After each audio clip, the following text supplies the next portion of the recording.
Hello? Okay. Hello? Is my mic working?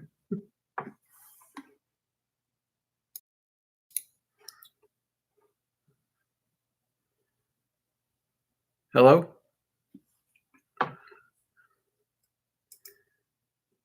Okay, let me make sure the mic's working.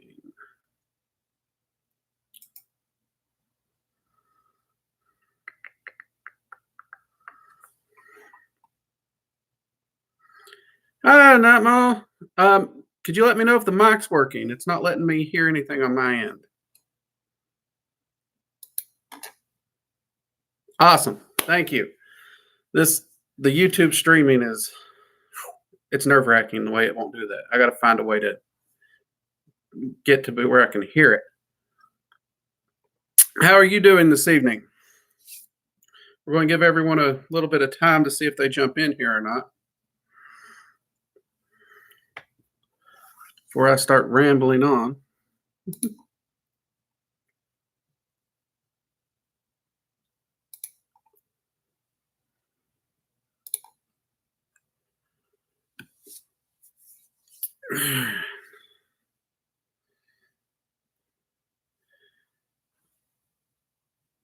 I am doing pretty good. I am.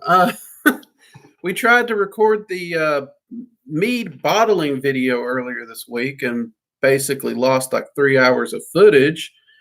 But other than that, it's been a pretty good week. So, and I'm actually excited to get to talk about a little bit of my invocation work with Naamah that we started that I talked about last week. So, yeah, it's been a good week for me.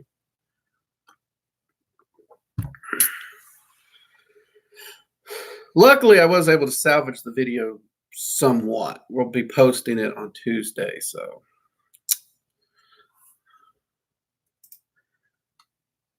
Wasn't as good as I'd like, but hey, it's an excuse to make more meat, ain't it? Yep. Well, thank you. I try to have good weeks.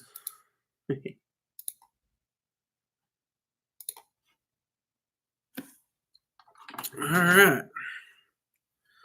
We'll give them about a minute more, and then we're just going to go ahead and start talking.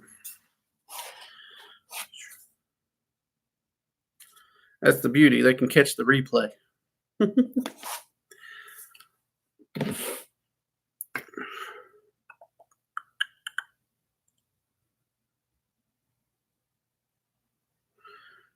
All right. Well, as I was talking last week, the big part of this live stream is to actually talk about what I'm doing, what I got going on, and how I overcome some of the hurdles I run into in the process. I get a lot of questions. People want to know how I actually do my practice. So that's one of the things we will be talking about. As I discussed last week, I am going to start a pathworking, working with the Qliphothic rulers, and it's going to be working in invocation and evocation. Now, last week I wasn't 100% sure how I was going to set it up, but I did start it Sunday, like I said I would, and I settled on doing a whole week of invocation work, and then I'd do a week of evocation work with that ruler. And the first ruler is Naamah. Some view her as the daughter or sister of Lilith. And this week I have been doing the invocation work and trying out a few different things. And it has been really, really a fascinating bit of work for me because normally, like last year when I done just the Qliphothic realms meditation pathworking, I got a lot out of it.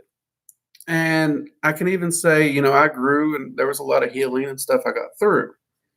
So this time around, when I did the invocation, which, as I stated last week, I usually do evocation first and then invocation. But the author of this book has it switched. So I'm following their process just to give it a try and see how it works. But I was correct in the entity that approached me and, tried to calm me down and give me that comfort. It was Naamah. That's how she appeared to me again. Uh, but one of the things she pointed out is I still have a lot of damage. Hello, Peachy. That's okay. Late's fine. You're always welcome to be late. You can catch the replay and catch up on anything you missed.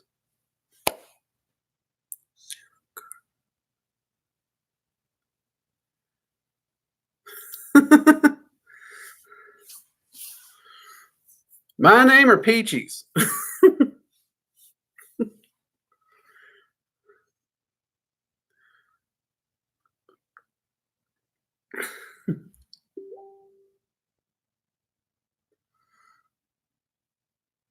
Now what's making noise?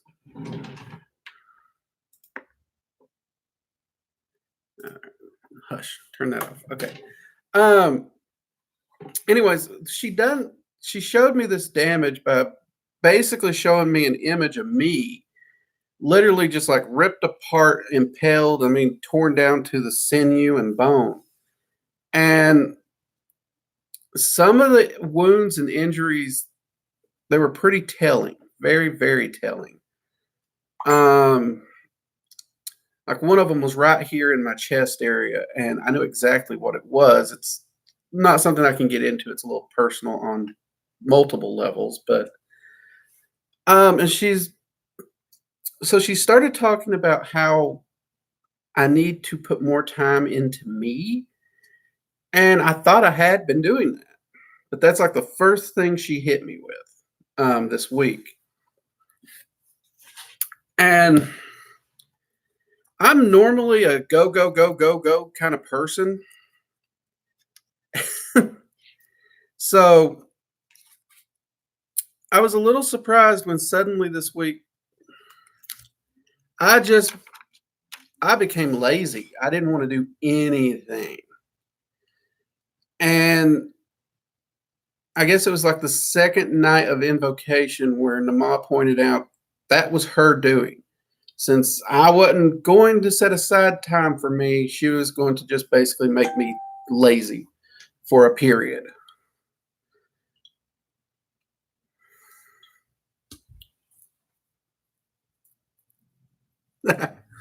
Well, thank you. And it's been an interesting week for me because on one hand, I've had to fight against that lethargic feeling that Naamah's hit me with to get done what I needed to get done, while at the same time allowing myself to rest and recharge my batteries. But it's actually been really handy because I don't think I ever realized how much I do that I don't need to do until she did that. Does that make sense? Because normally I've got so much energy, I'm just going and I'm just doing, and I think those things need to get done. But when I just had all that energy sapped, and honestly, you feel more like just binge watching Netflix. And the only things you're putting your energy into are the things you have to do. It really brings things into perspective a lot more. And at the same time, I didn't fall behind on any work. So she kind of gut checked me, and that I guess you could call it self-care, making time for yourself. And I actually did an invocation here before the live stream, and she actually showed that some of that damage is starting to heal. And part of that I figured out is it's not just sitting and binge watching. A lot of the time I've made time where I've been alone. I've not really been around a lot of people. So that time being alone, not being busy, even if you're watching TV, it allows you to turn inward and kind of think about stuff and process it. It's kind of like a long-term meditation, which I usually try to go camping and get out more, but I haven't been able to lately. So, but that alone time, that turning inward, man, that has been helpful.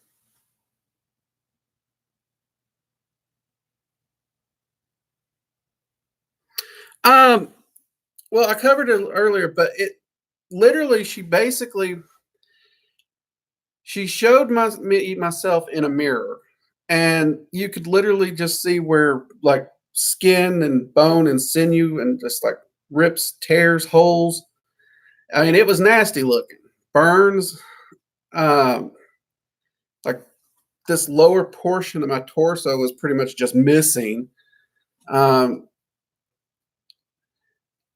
it's kind of like somebody just blew that whole section out. And like I said, the biggest one that hit me the hardest was right here in my chest area because I know exactly what caused it. And it's private, but it was also a very emotional incident in my life. And God, that was like 2 years ago. So to see that it was still there and that bad, um, was just one of those things where it's like, okay, that that is not as done as I thought it was done. Yeah, a lot of this, the invocations, the way they're set up in this book, um,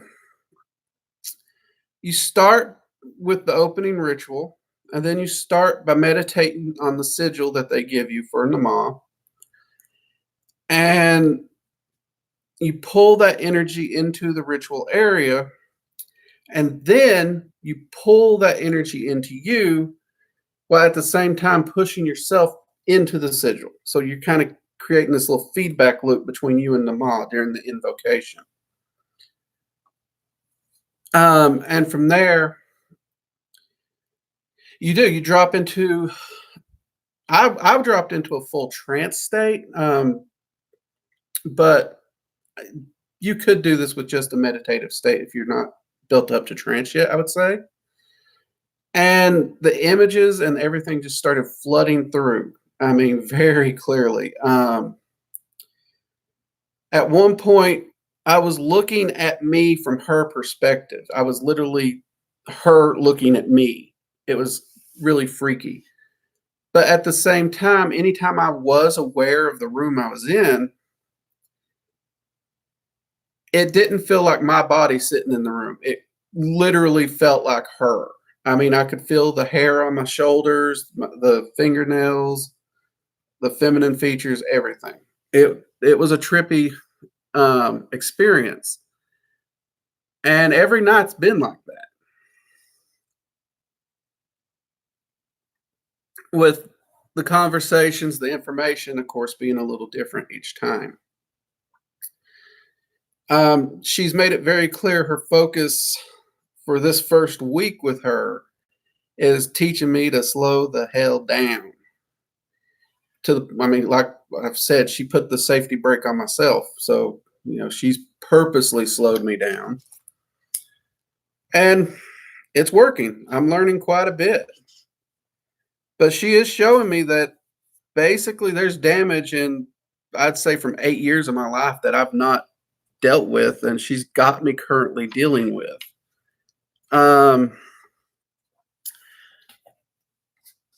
And she has me dealing with it by facing it, asking important questions. What happened? How did it conclude?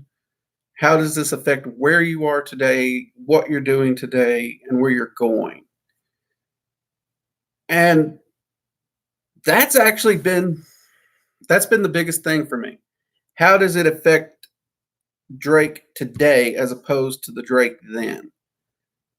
Because in a lot of ways, I didn't see things as being all that different because I teach magic, I share my knowledge, I try to help people learn. In a lot of ways, I've been doing the same thing. But last year in February or March, we moved everything to an online format because we do move so much, so that we wouldn't have to basically reset and rebuild every time. And it's also gave me the ability to reach out and meet a lot of new people and help them. Yeah, it is. It's a form of shadow work. And I try to do shadow work twice a year, but apparently these are, I guess, when you come down to emotional, mundane situations, I'm so good at not feeling them. I just kind of wander off and worry about the other stuff, which isn't good.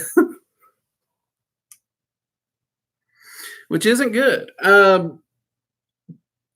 And it's just bizarre because she gave me such a simple way to deal with it.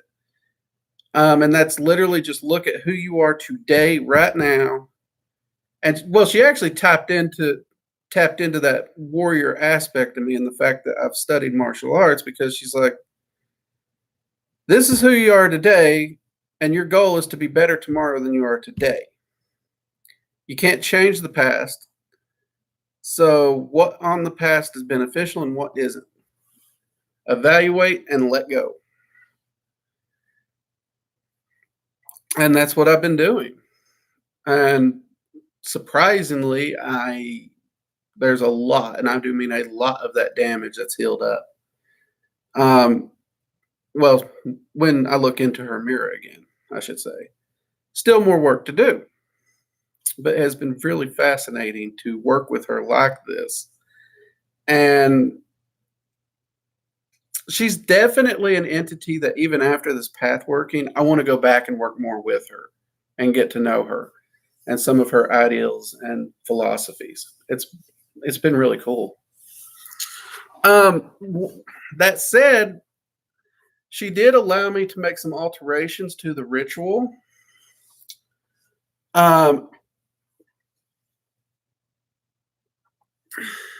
And because these rituals are very, very elaborately written out.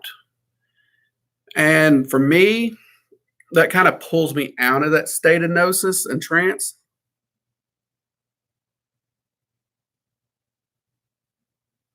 The Morgan is really good at helping with shadow work. I did a shadow working with her 10 years ago. It was like getting in the ring with Mike Tyson, but it was beneficial. She did a great job. I really probably should look into working with her more. I haven't worked with her in years.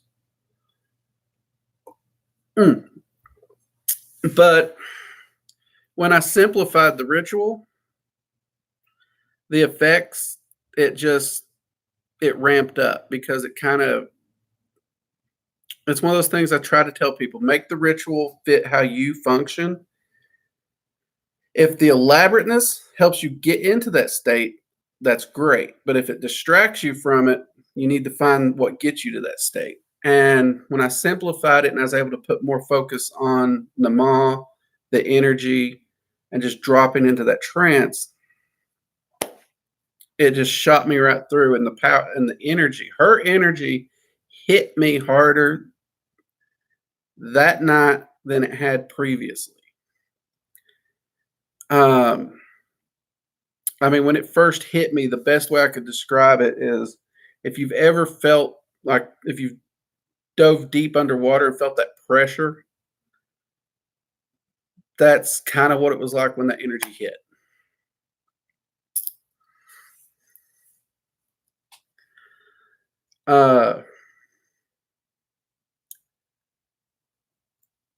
Now, I do know she has quite a bit to do with like necromancy and spirits and stuff, but that's not anything me and her's touched on yet. I'm kind of wondering if that'll come up. Maybe next week. We'll see. Any questions? Comments? Smartass remarks?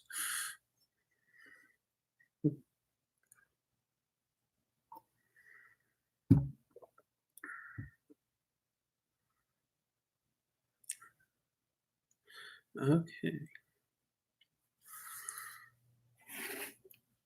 All right. One thing I will say about the book I'm using, it is a standalone book, but it does reference the first one that I worked through last year a lot. And I'm trying to not fall back to that book because I'm trying to actually evaluate whether or not this book is good and functional as a standalone book. Because for the price tag of this book, it should be able to stand alone. That, in my opinion. Now, like I said, I was gifted these, so I kind of lucked out. But these are pricey books. Though I will also say I love the author. The books of hers that I have found and read, I've enjoyed. And that's Asenath Mason. So, but I am trying to get through without utilizing a lot of the stuff from that. Primarily because I want to know if this is a standalone. And the way this is set up currently, it has me doing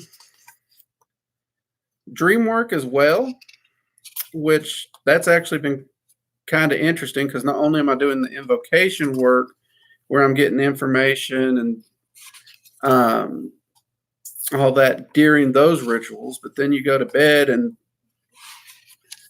you get further gnosis in your dreams. So it's been a busy week with this. I don't know if any of you have worked with Naamah or not, but it's, I wouldn't say for the faint. I've heard a lot of people say Qliphothic rites are very direct, harsh, and to the point. And at least from my experience so far, I'd have to agree with that. I'm actually looking forward to next week and getting into the evocation to see how that differs and changes it up a little bit. And see if the lessons change there, see if it's a bit more hands-on. Because right now, the lessons feel very passive to what I'm used to.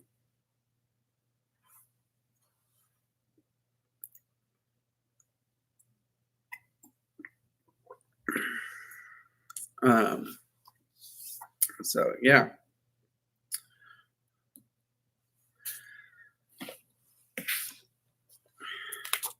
And I did actually look ahead because it did say that some of them have multiple rulers. At least one of them, you work with both rulers at the same time, and then others, you work with them separate. So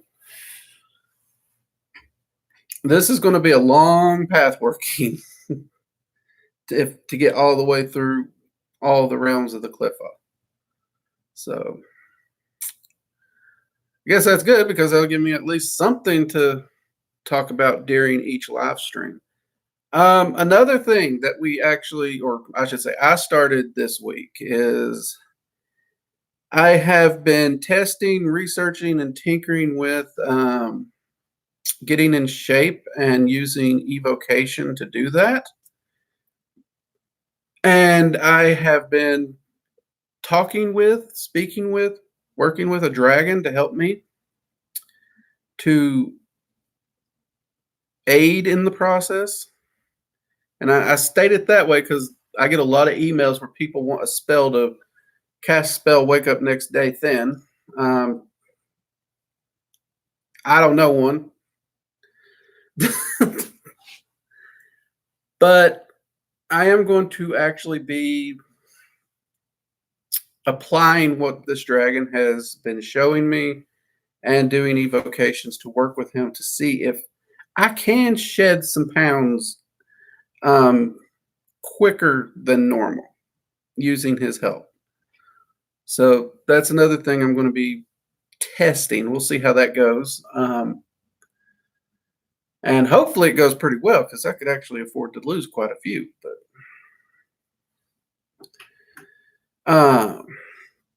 so that's another thing I started to tinker with and get ready with.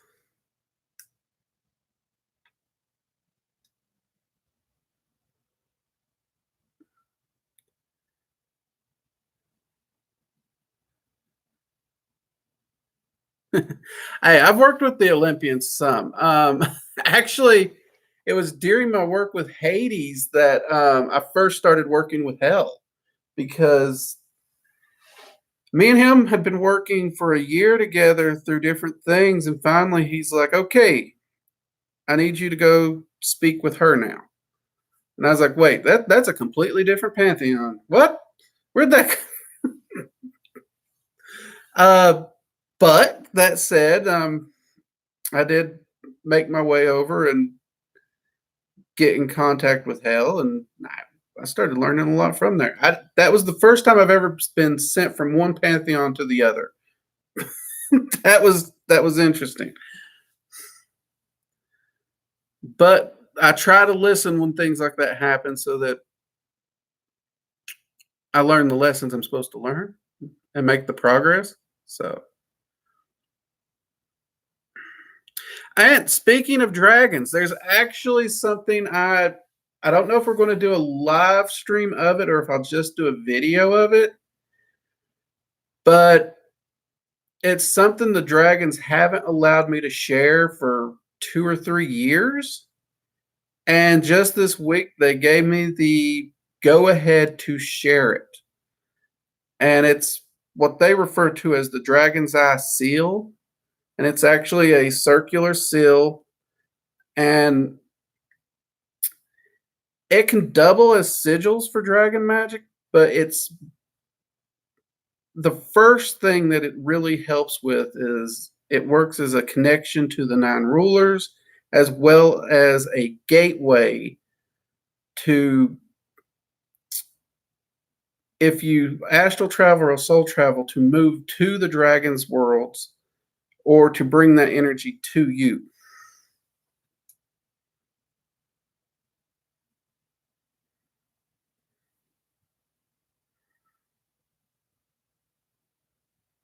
Well, when I worked with him, he was a pretty good guy.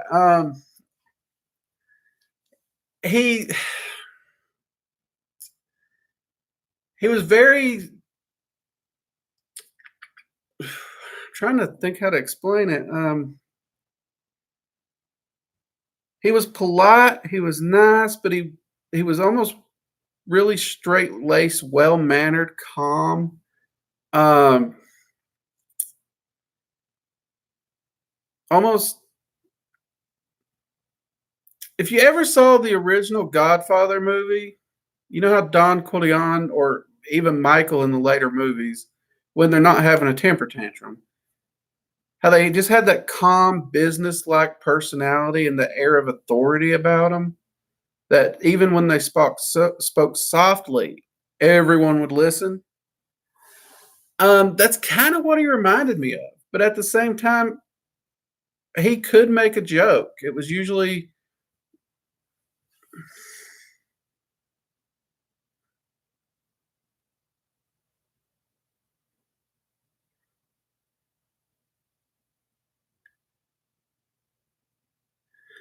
no problem. Good night, Nightmare. Nightmare.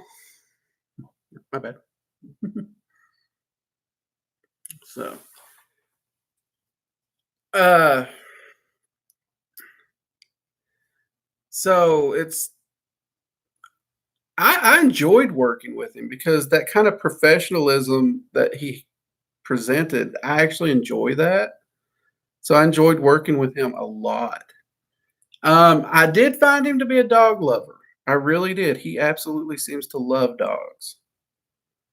So that was actually something him and I would talk about a lot because I adore dogs. I've not We move so much I don't want to get a dog because I prefer larger ones and we don't have any place for it right now. But hey.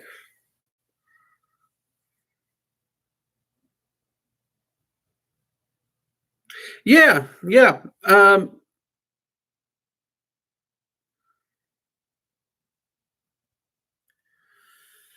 Yeah, definitely that calm before the storm because I mean, just looking at him, you can tell that if a fight broke out, he could clear the room easily. I mean, there's no doubt about it. So if he had to fight and he had to get aggressive, he's definitely not someone you want to mess with. And he definitely can pack that punch.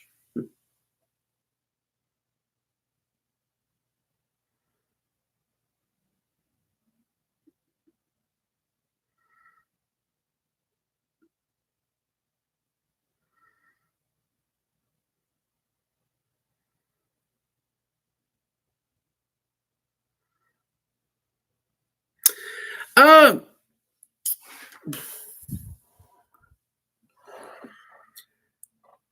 Honestly, zero. That's kind of it's different for everyone. What tends to hold us from crossing, it we all have our own things that weigh us down and prevent that crossing. So for some people, it could be they're too much of a pacifist, and because of that, they have a lot of unfinished business that deals with things that they wish they had said. And then with others, they're too aggressive and they don't have the patience. So every person who approaches that, um, it's a very personal experience. Like we mentioned, shadow work earlier. Predicting what shadow work's going to be like is almost pointless because every person, what comprises their shadow, you could generalize it, but when it really comes to how to deal with it, it's on a personal level because everyone processes things differently. Um, I know a lot of people, pain and stuff like that, they don't like it. I've seen people pass out from other people in pain. I, in my life, have unfortunately had enough physical pain that at this point it's a norm for me. So that those same things come in when we're approaching crossing the river Styx. What's preventing you from crossing? It's going to be on a personal level. And for me, it was family. That was the thing that was really preventing me, which was weird. That I wasn't expecting that, but um, I couldn't cross mainly because I didn't have any idea of how to define my ancestors, I guess you could say.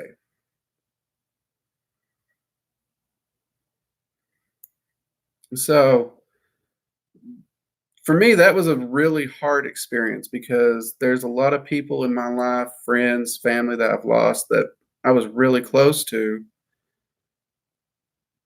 And at the same time, I, ooh, it was an emotional experience. But once I was able to figure out that, the crossing became far easier. Does that make sense? Or am I just rambling like an idiot?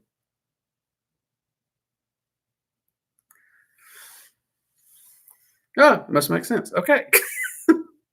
Ancestor work is actually good stuff. It really is. I used to not give it a lot of credit magically because I do focus more on tangible manifestation in the here and the now. And ancestor work really does fall into the more spiritual, religious side, and where I try to focus on the science of magic more. I didn't give it enough credit. I was wrong because 2 years ago when I done the Norse path working, there was no way to get through that path working without a focus on ancestors. So the work that Hades had done with me built the foundation for what would really, really dig deep into my ancestors and working with them during that Norse path working. Uh, and I think that was actually one of the hardest parts of that path working for me because I don't think I finished a ritual during that section where I wasn't crying. And I'm man enough to admit I was in tears. And I'm not talking like a little tear. I mean, it was just like water falls out of my eyes kind of crap.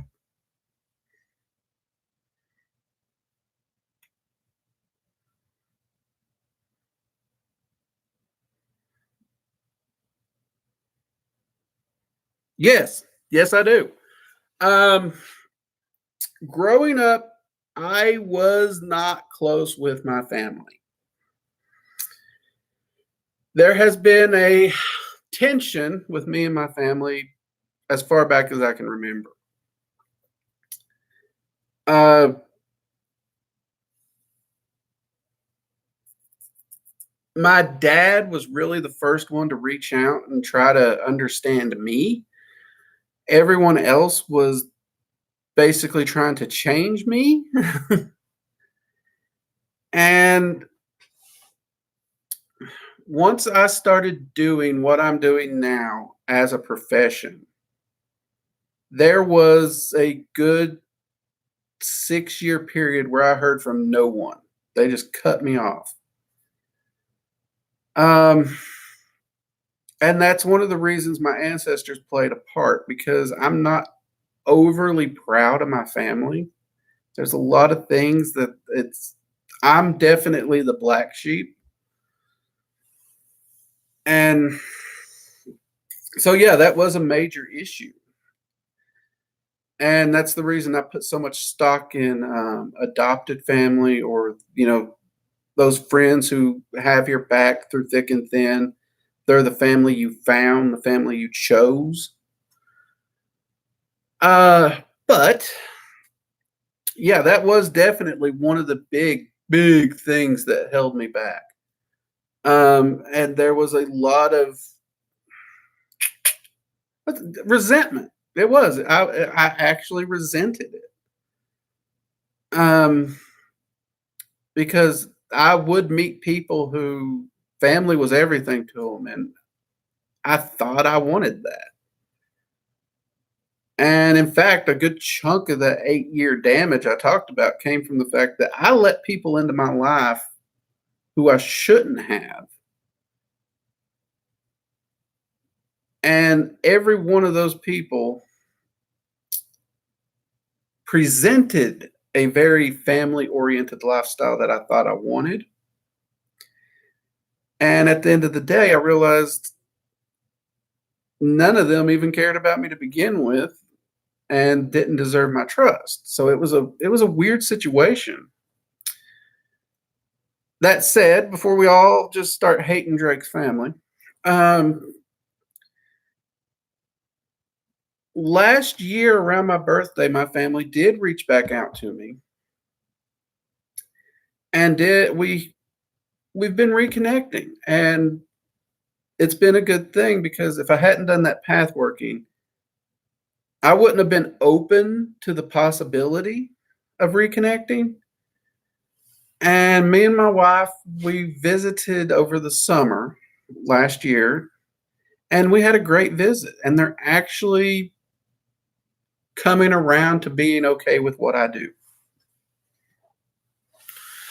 They're still iffy and skeptical, which I grew up in the South, Bible Belt. Go figure. I mean, you find out someone's a magician or a sorcerer or can hex you, they worry. But at the same time, they know me more than anything, so they know I don't fight or do anything unless I have a reason. And I'm not someone who starts a fight, but I'll sure as hell finish it. Um, I have more of a protective nature to me than anything, which gets me in trouble. So yeah, I mean, they're actually proud of me. Even my mom actually flat out said she was proud of me. So it's been an interesting trip, and it's fascinating that you asked that because yeah, that was the big anchor for me. It was that resentment. I had to let go of it and be willing to forgive, forget, and move on because that was then, this is now. If and it's it's been an adventure. It really has. And I'm thankful for it because of where I am now.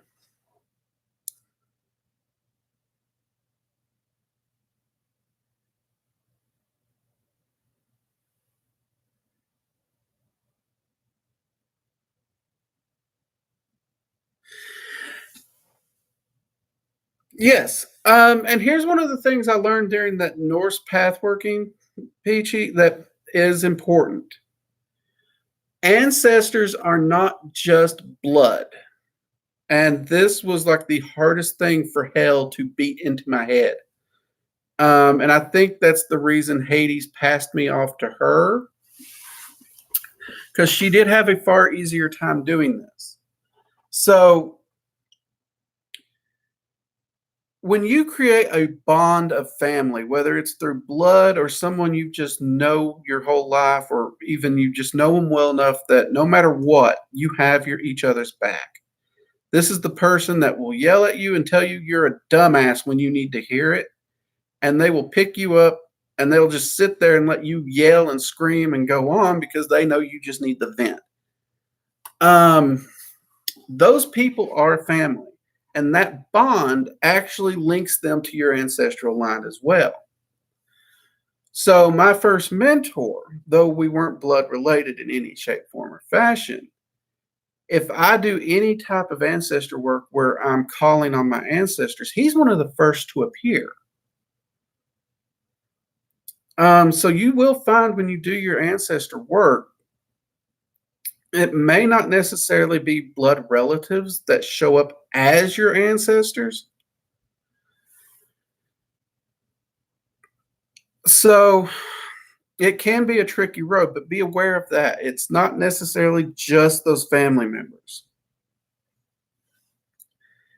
And in some cases, your ancestors will not tell you to make peace with people. They will not.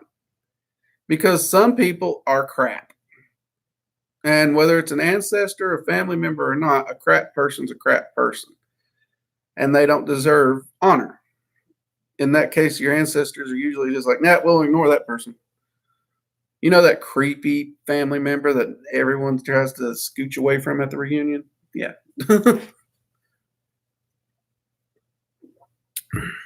Now,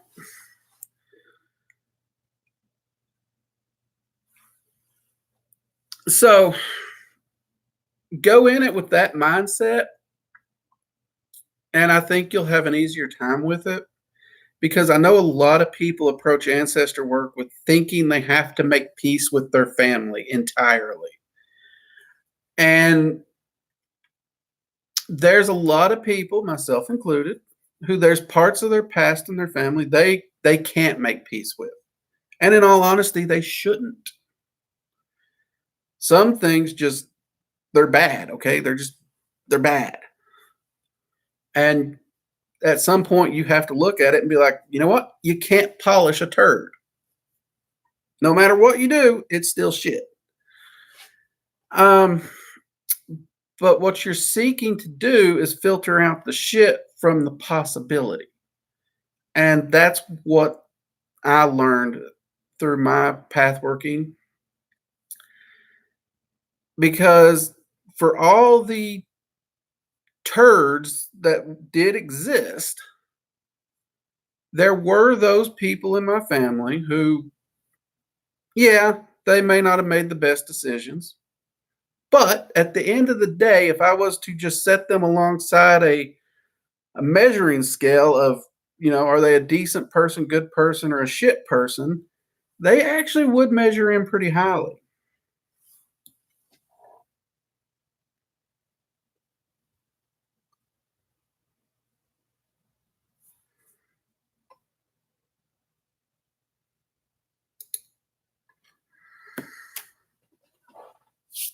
That's what I thought too, Cartwright.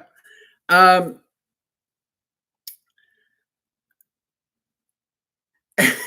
growing up in the South, that's just it sounds very Southern to say it that way too. But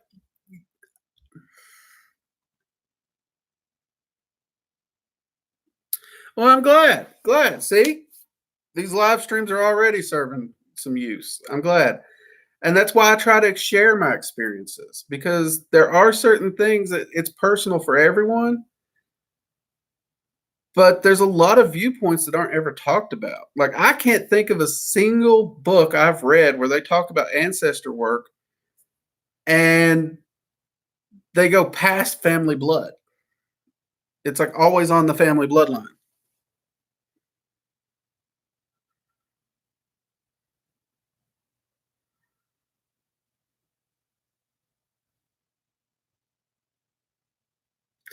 Uh, no, no. Zero, I'd say you don't. The world probably needs more viewpoint like that. And there's times where I wish I could have that viewpoint. It's just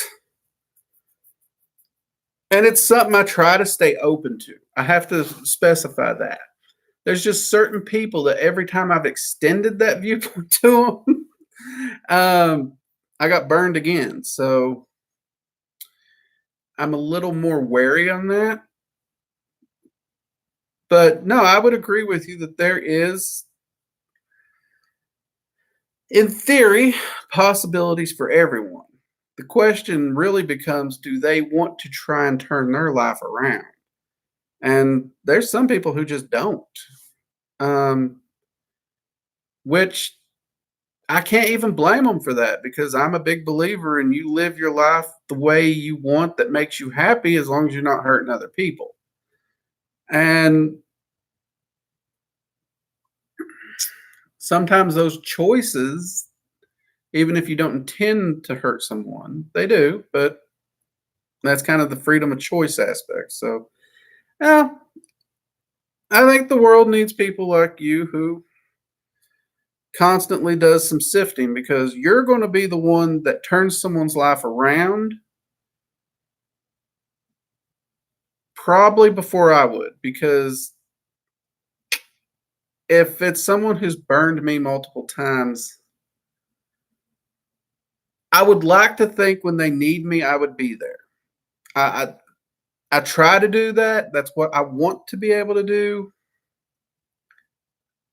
But I openly admit that some my own stubbornness may get in the way of that. So no, the world needs people like you. And I hope and pray my stubbornness never gets in the way of someone who needs help. I really do. I really do. And that's why every day I try to wake up and be a better person than I was yesterday.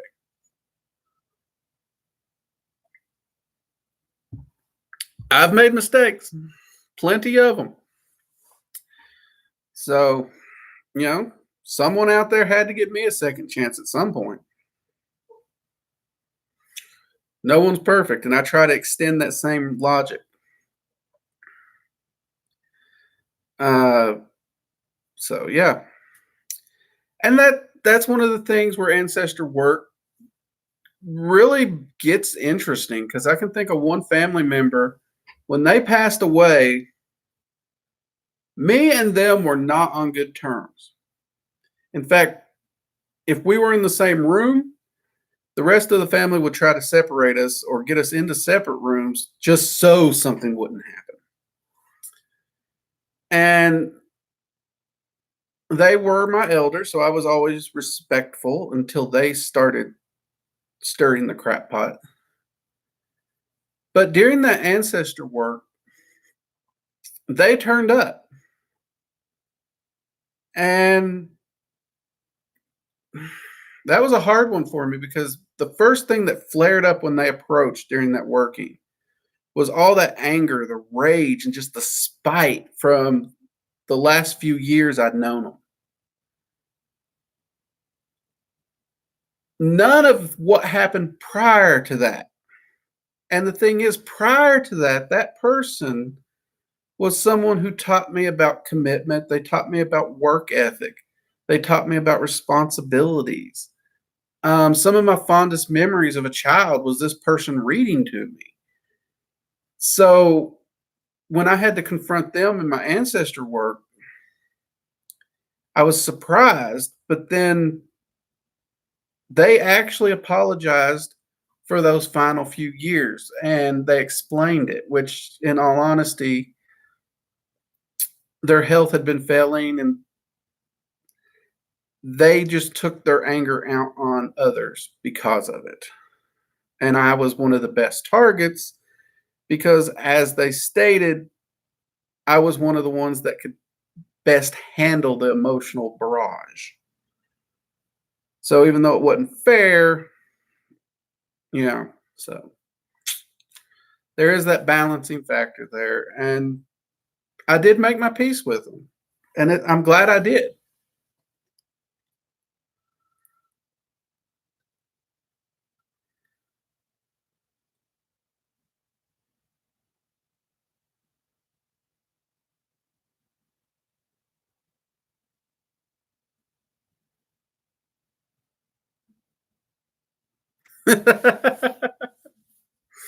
Yeah. And it does burn. And that's one thing the dragons have taught me. You will not grow as a person if you are comfortable and at peace, because that's the situation where you're relaxing, you're recharging your batteries, you're not really learning anything. Growth, knowledge, and progress is always built upon necessity, which is triggered by some form of discomfort or hard time. Now, in most cases, granted, I think everyone would prefer just stepping outside their comfort zone a little bit, getting into a little discomfort, and building it up that way, kind of like you do at the gym. You work out. Yeah, you're a little sore the next day, but no biggie. And then you got idiots who jump into the gym first time in years, and they overdo it, and they can't move the next day. But sometimes that's what's needed. Sometimes you need the big discomforts. And most of the time, though, I think we can do with just the slight discomforts. And I think a lot of magic and even mysticism is about that. It's constantly pushing yourself outside that comfort zone to grow into a better person. And one thing I believe all spiritualists, magicians, I don't care who you are, is key is a willingness to be wrong. I don't think enough of us are willing to be wrong. Because if you're not willing to be wrong, you're not willing to learn. That's how I see it.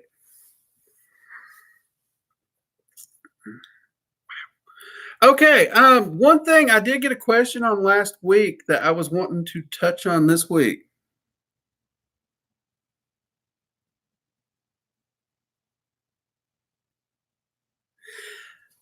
That's true. That is true. And you know what? When people ask why would someone work with a chaotic entity over an angelic entity or demon over angel, I honestly tell them it's usually because they're looking for quick results. Not easy, quick.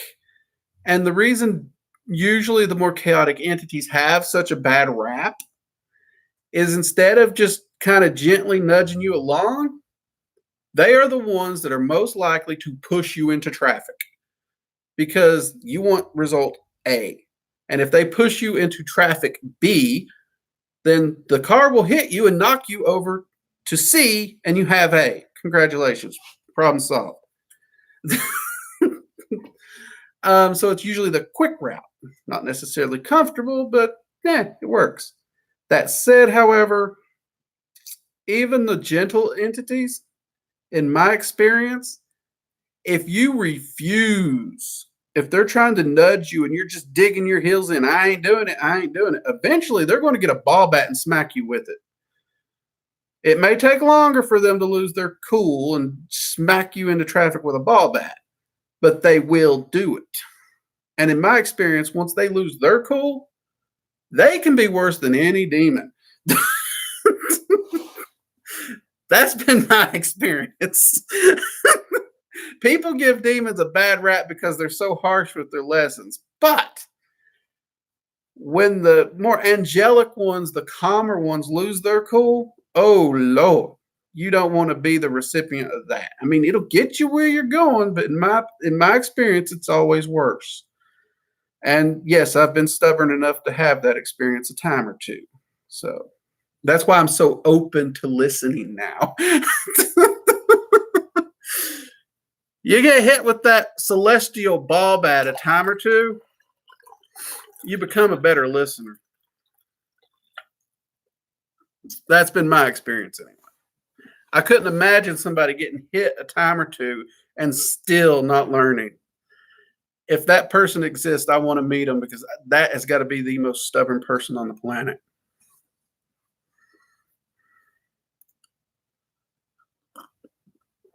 So, any questions? This has been fun. You all are great. I should have started these live streams sooner.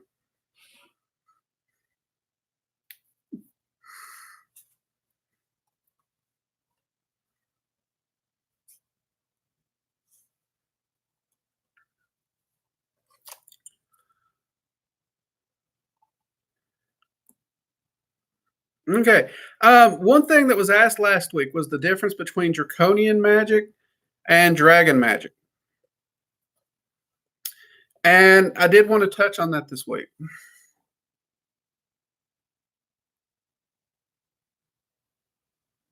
Parkour!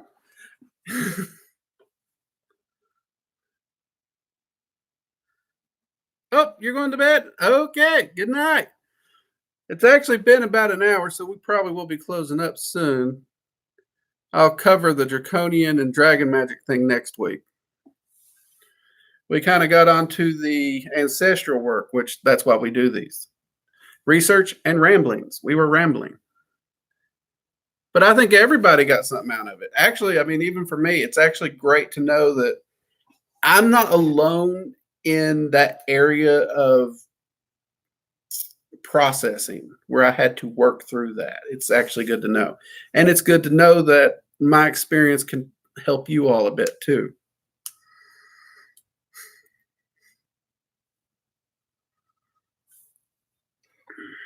Let's see here.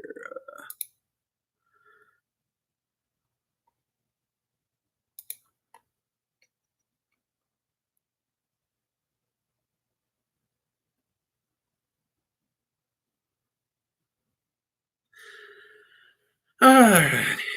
Let's see what we got here.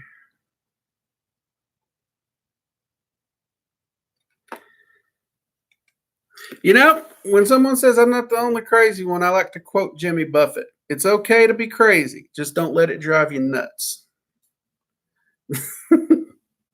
But no, you're not the only one. We all have our issues. And it's kind of funny because I've been told, it's easy for you. Your life is perfect. And it's like, you seriously? Let's just pull the drape back on all the shit that I got. And then they're usually like, how do you get up in the morning? I carry on. That's how. I don't care who you are. You got something you're battling and dealing with. And I think it's important to remember that from your perspective of everyone out there is dealing with something. You're not the only one, so you don't feel alone. But also, when that person's having a bad day or whatnot, I think if you remember that everybody's struggling with something, it makes it that little bit easier to try and be a little nicer and a little bit more understanding. But that's just my 2 cents.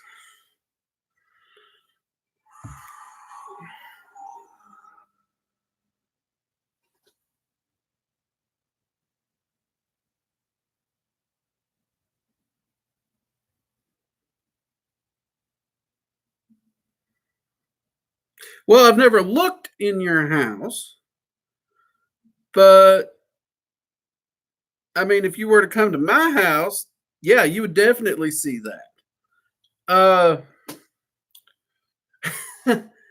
I've actually seen Loki, Azazel, and my 2 guardian dragons dancing in my living room while eating sandwiches. I actually thought it was a dream because I just woke up and I went downstairs to make the coffee. I was in the kitchen long enough to make coffee, even had a few drinks of a cup before I went back into the living room. And they were still there. So it wasn't a dream. They were having themselves a little shindig.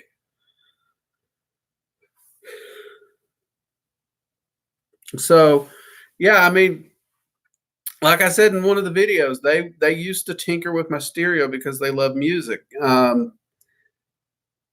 guardian dragons, Loki, that I would expect. My wife works with Loki a lot, so he's usually around the house.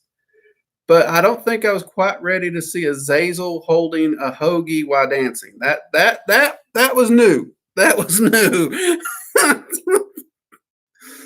He's usually a little more reserved, so that threw me. But yeah, when it comes to how they manifest, once you start working with them and they start making themselves known to you, if as you dive deeper, stuff like that happens. So yeah, if you're seeing dragons and demons having lunch in your house, I'm the last one that could call you crazy because I've seen them eating sandwiches and dancing. Oh, yeah. So, it's my wife has even she didn't know who it was. She had to describe him to me, but it ended up being Azazel because she's never worked with him.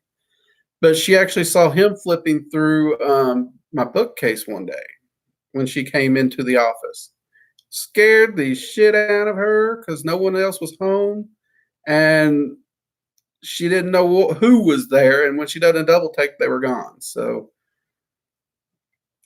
yeah, you'll start seeing them. They interact with you quite a bit.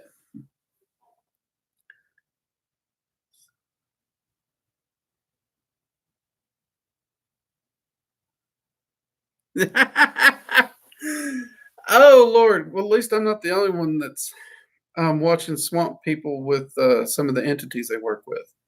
Odin loves that show. I don't really know why. I think when I asked him about it, he was talking about the simplicity of it. There's a wisdom to their practice that is so simplistic that he adores it. Which, when I was down in the bayou, I met a couple of those guys. I can't remember his name. Oh my God! Next time I see him, he's going to hit me with a ball bat. I think he's one of the main. Used to be one of the main guys. I haven't seen that show in a while. He may not even be on it. Oh, I'm gonna have to look it up now. I'll have to look it up and let you know. But well, it's been an hour. Wow, time flies. Okay. Uh, PG, you got any questions? If not, we'll go ahead and close up here for the night. And uh, if you haven't already, you can also join us Sunday. We're for the Magical Coffee Hour over on Twitch. We'll be doing that also Sunday. So, yay! We'll be finishing up the laws of magic. And I think Linda's wanting to ask me questions about dragon magic.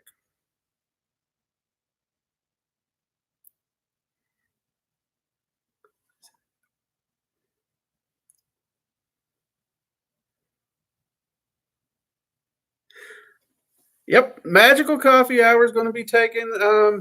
We'll be doing that again over on Twitch. It hasn't stopped. Linda just had a lot going on, so we had to take a break. But it also gave me time to work out the logistics of this live stream. Awesome. We look forward to it. I'll make sure there's a link below this video to the Magical Coffee Hour. And of course, any of the Magical Coffee Hour videos on the channel has the link to it as well. So join us there. And like I said, we will have some more information on dragon magic coming out. I'm going to look into exactly how the dragons want me to present that Dragon's Eye seal, whether it be a live stream or just a video on it. So, oh yeah, okay, yeah, you already know where to find me. See, there you go. Loyal viewer and highly appreciated. So, this Tuesday's video is going to be a mead making video because I'm about 3 months overdue on that video. I got a little behind because of the holidays. I hope y'all can forgive me. Anyways, we'll go ahead and close up here. Thank everyone who joined. It's been a blast. I've loved your input and the conversation. In fact, we might have to do a whole episode on ancestor work at some time. I know next week we're going to be talking about the invocation work with Naamah. Of course, who knows after I fill you in on how my work is going, where we'll go from there. That's the beauty of it. So see y'all next week. Bring your questions, bring your comments. And if you're catching this on the replay, if you have any questions, topics you'd like to cover, drop them in the comments below, and we'll do our best to answer them and cover them. Until next time, I'm Drake. Thank you for joining us on the live stream. Have a wonderful week, and may your path always be blessed. Good night.